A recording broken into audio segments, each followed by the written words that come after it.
Hello, lovely knitters. Welcome to this instruction video on double knitting. This year's Advent project, you will have the opportunity to knit the knit and purl version of the Advent scarf, but you can also go for a double knitted scarf. And I included a little chart to knit yourself a swatch to see if it's really for you. You need 2 colors of yarn, high in contrast.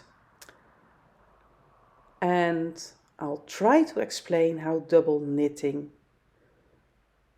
works. You have 2 right side of the work and in between is the purl side. So you have a positive side on one side and a negative side on the other side.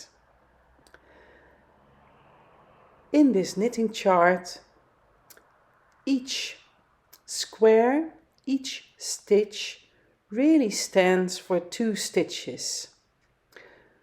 A knit on the side that you are facing and a purl on the other side of your work.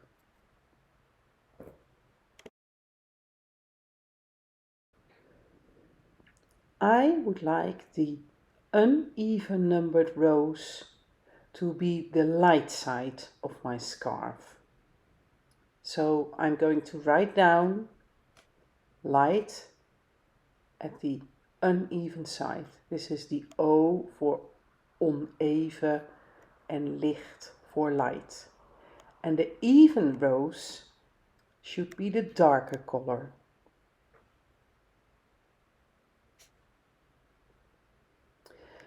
Now you grab your 2 yarns and you make a slip knot with both yarns together. And you put it on your needle.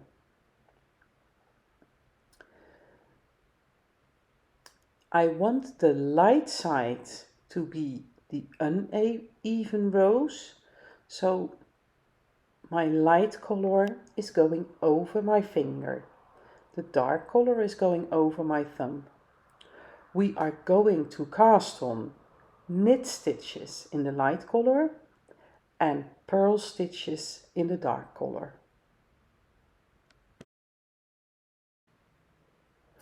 So for a knit stitch, you just do your regular slingshot cast on. 1 light stitch, cast on as a knit. The slip knot will be taken out later, so just ignore that and don't count it. Now we are going to make a purl stitch. Behind the yarn on your fingers, pick up the thumb yarn and bring it through the loop on your fingers again. Now a regular knit stitch in white and again a purl stitch in the darker yarn.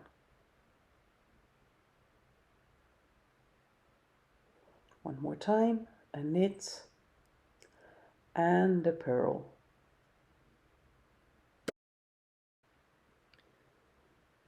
We need 21 sets of stitches. I'm going to cast those on and I'll be right back. I have my cast on ready. 21 sets of stitches, so 42 stitches in total. And now it's time to knit. I'm holding my yarn in the exact same way as I would when I was doing collarwork knitting. The first stitch on the needle is a dark stitch. So we are going to assume that we just knitted row 1 and we are going to continue with row 2, which will have the dark color as the background color.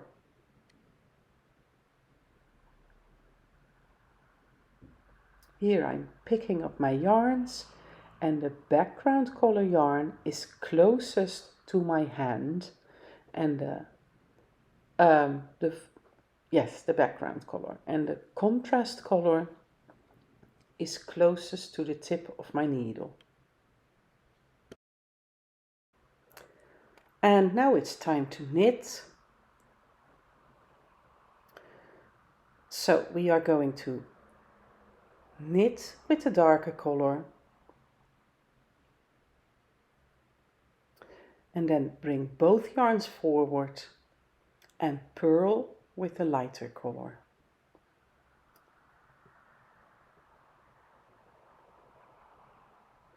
And you will do this for the entire row.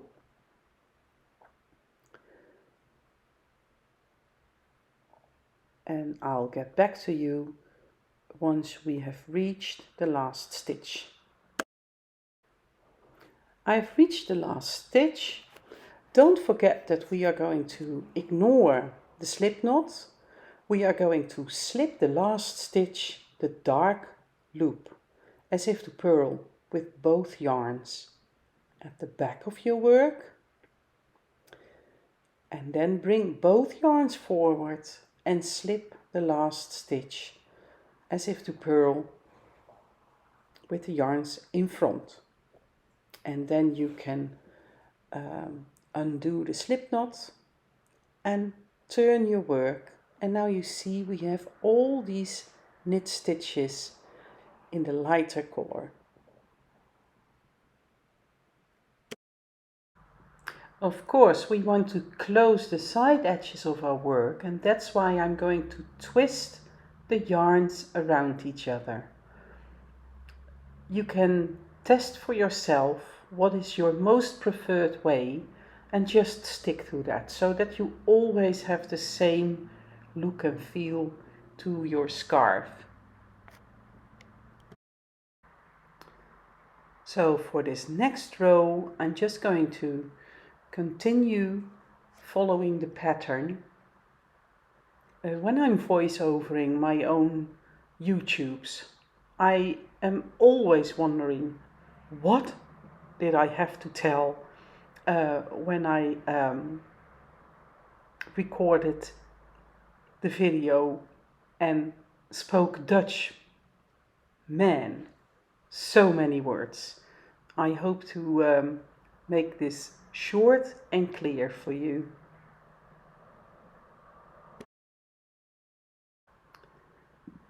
So here is the end result for the tiny swatch that I've been knitting. I did make some mistakes over here, one over there, but well, it's just a swatch and it's just for educational purposes. So I hope you don't mind. So this was my intro on how to work double knitting. I'm curious to know if you are going to knit the knit and purl version or the double knitted version, and what yarn you are going to use, of course. Have fun swatching, and I can't wait for December 1st to start. Bye bye!